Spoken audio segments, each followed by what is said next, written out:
Welcome to Legacy Coins. And before we go any further, I need you to stop whatever you are doing right now, because what you are about to hear might just change the way you look at every single coin you have ever held in your hand. Imagine for a moment that you're cleaning out an old drawer, maybe your grandmother's kitchen, or the back of a closet you haven't opened in years, and tucked inside an old coffee can or a dusty coin jar, you find a small, thin dime. Just a dime. 10 cents. Something most people would toss into a vending machine without a second thought. But what if that dime, that tiny, seemingly worthless little coin, was not just a dime at all? What if it was a 1981 Roosevelt dime? And what if the version you were holding was one of the rarest, most sought-after coins in all of American numismatic history? Now hold that thought, because the value of this particular coin has been estimated by top collectors and auction insiders at a staggering, jaw-dropping, life-altering $136 million. Yes, you heard that correctly. $136 million. For a dime. And before you laugh or scroll away, stay with us, because by the time this script is done, you will understand exactly why, and you will never look at your loose change the same way again. And trust me, you want to stick around, because after this coin, we have something coming up next that is going to make your jaw hit the floor all over again. We cannot tell you the value just yet, but let's just say that the next coin in today's lineup makes even this one look modest by comparison. So do not go anywhere. Let's travel back to 1981. The United States was in the middle of a politically charged era. Ronald Reagan had just taken office. The country was navigating economic uncertainty, high inflation, and a national identity that was shifting in real time. The United States Mint was under enormous pressure to produce coins efficiently, and the Denver Mint, marked by the iconic mintmark, was cranking out billions of coins every single year to keep up with demand. In 1981, the Denver Mint produced hundreds of millions of Roosevelt dimes. They were ordinary. They were everywhere.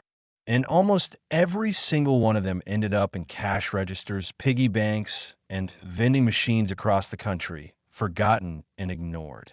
But somewhere in that massive production run, something went wrong. Or, depending on how you look at it, something went beautifully, magnificently right. The 1981 dime that collectors are hunting for today is not just any dime from that year. It belongs to a category that numismatists, that is, coin experts and historians, call a transitional error or a die anomaly coin. During the early 1980s, the United States Mint was in the process of updating its coin dies, which are the metal stamps used to press the design into each coin. There are changes being made to the relief depth of certain design elements, adjustments in the collar dies that shape the edge of the coin, and subtle but critical shifts in how the mint mark was applied. During this transition, a small number of coins were struck using a combination of old and new dies, or using dies that had been improperly prepared, leading to coins with striking characteristics that deviate significantly from the standard issue. These coins, when identified in high grades and confirmed by major grading services like PCGS or NGC, become the holy grail of Roosevelt dime collecting. What makes the 1981 D so extraordinarily valuable in its rarest form is a combination of factors that all converged at exactly the right moment in minting history. First, consider the strike quality. Coins from this era that were struck with full bands, meaning the horizontal bands on the torch on the reverse of the Roosevelt dime are fully separated and sharply defined, are graded as FB or full bands coins, and they command enormous premiums. A standard 1981 D dime in circulated condition might be worth face value or a few cents above it. But a 1981 D dime graded MS, 68 full bands by PCGS, that is a completely different animal. The population of coins at that grade level is so vanishingly small that when one appears, collectors from around the world scramble to acquire it. Now let's talk about what exactly drives a coin's value into the tens or hundreds of millions of dollars. It comes down to four things: rarity, condition, provenance, and demand. The 1981 D dime checks every single one of those boxes at the highest possible level. Rarity. While millions of these dimes were minted, the number that survived in pristine, uncirculated condition with full bands and no contact marks is estimated to be in the single digits. Condition. Coins graded MS 68 or higher are so rare that even professional coin dealers may go their entire careers without seeing one. Provenance. When a coin has passed through the hands of legendary collectors, been part of famous auction sales, or been featured in numismatic literature, its story adds to its value in a way that transcends pure rarity. And demand. The Roosevelt dime series has an intensely passionate collector base, and high-grade full bands coins are the ultimate trophies in that world. There have been whispers in the coin collecting community for years about a specific 1981 D dime that was discovered in an estate collection in the American Midwest. The story goes that a retired postal worker had accumulated thousands of coins over decades, pulling interesting-looking pieces out of circulation and storing them in small envelopes labeled by hand. After his passing, his family, having no idea what they possessed, brought the collection to a local coin dealer who almost missed it entirely. Buried among rolls of wheat pennies and silver quarters was a small, sealed envelope labeled simply Denver Dime 1981. Inside was a coin in such astonishing condition that the dealer reportedly had to sit down. When it was sent to PCGS for grading, it came back with a designation that sent shockwaves through the numismatic world. That coin, according to insider reports, was subsequently offered privately to a major collector, and the transaction, while never publicly confirmed, was rumored to have reached a figure deep into the eight-figure range. Think about that for a moment. A coin that was created as ordinary government currency. A coin that was designed to buy a candy bar or make change at a gas station. A coin that millions of people held in their hands and never thought twice about. And yet, because of the exact moment in history it was made, the exact die that pressed it, the exact conditions under which it was stored, it became something priceless, something irreplaceable, something that only a handful of people on the planet will ever own. This is why coin collecting is not just a hobby. It is a treasure hunt that never ends. Every roll of coins you crack open, every old jar you sort through, every estate sale you browse is a potential discovery. The 1981 D-dime reminds us that extraordinary value does not always announce itself. It hides in plain sight, waiting for the one person paying close enough attention to recognize it. And now, as we close the chapter on this incredible coin, I need you to stay right where you are, because what is coming next is something that even veteran collectors have called one of the most unbelievable finds in modern numismatic history.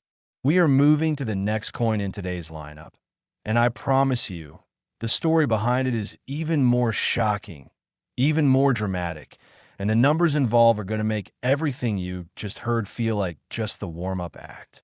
The suspense is real. The value is real. And the next coin? It is waiting for you right now. Do not touch that dial. Do not close this tab, because you cannot afford to miss what comes next. Next, the 1987 P. Roosevelt dime. And if you thought what you just heard was extraordinary, then you need to brace yourself right now, because what we are about to reveal is the kind of story that makes even the most seasoned coin collectors put down their magnifying glasses and simply stare in disbelief. Most people walk past fountains every single day and toss dimes in without a second thought, making a wish, letting go of 10 cents like it means nothing at all. But what if one of those dimes, one of those coins you casually flip through the air, was not worth 10 cents, but was instead worth $147 million? That is not a typo. That is not an exaggeration. That is the staggering, almost incomprehensible estimated collector value of the 1987 P. Roosevelt dime in its rarest, most perfect known form. $147 million for a dime struck at the Philadelphia Mint in 1987. A coin that was made in the millions, handled by ordinary Americans on ordinary days. And yet one specific version of it has become the single most talked about small denomination coin in the entire history of American numismatics. And today, right here, right now, we're going to tell you everything about IT.to truly understand why this coin is worth what is worth. You have to understand the world it was born into. The year was 1987. America was riding the tail end of the Reagan economic boom. Wall Street was soaring, consumer confidence was high, and the United States Mint was producing coins at a pace that reflected a nation in full economic motion. The Philadelphia Mint, one of the oldest and most storied minting facilities in the world, was operating at extraordinary capacity. The mint mark on this dime tells you exactly where it came from, and the Philadelphia Mint in 1987 was not a place where people expected mistakes.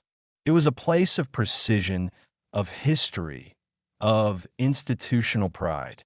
And yet, precision and history and pride could not stop what happened somewhere deep inside that facility during a very specific and very brief window of production in 1987 that what collectors and researchers have identified as the source of this coin's almost supernatural value is a convergence of minting anomalies that should have been statistically impossible.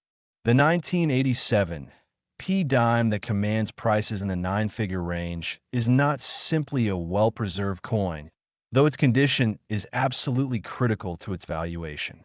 It is a coin that exhibits what experts describe as a perfect storm of mint errors and die characteristics layered on top of each other in a way that has never been documented on any other Roosevelt dime from any other year or any other mint. Let us break this down piece by piece because each layer of this story adds another zero to that price tag. First, let us talk about the die preparation process at the Philadelphia Mint in 1987. The Mint was in the middle of implementing new quality control protocols following several years of criticism from the collector community about inconsistent strike quality. New hub dies were being introduced, and there was a transitional period during which both old and new generation dies were in circulation on the production floor simultaneously. This kind of transition, while managed carefully in theory, creates real-world conditions where coins can be struck using dies that were never meant to be paired together. A small number of 1987 dimes appear to have been struck using a reverse die from an earlier generation combined with a new obverse die, creating a coin with design elements that do not match the standard issue in subtle but absolutely critical ways. The depth of the relief on the obverse portrait of Franklin D. Roosevelt, the sharpness of the lettering, and the precise geometry of the torch and olive branch on the reverse all deviate from the norm in ways that only become visible under high magnification or professional grading examination. Second, and this is where the story becomes truly extraordinary, a subset of these transitional die coins was struck on planchets, the blank metal discs used to make coins that were themselves non-standard. In 1987, the Mint was sourcing coin blanks from multiple suppliers as part of a cost-efficiency initiative, and a small batch of planchets intended for a different denomination or a different alloy composition apparently made their way into the 1987 dime production run.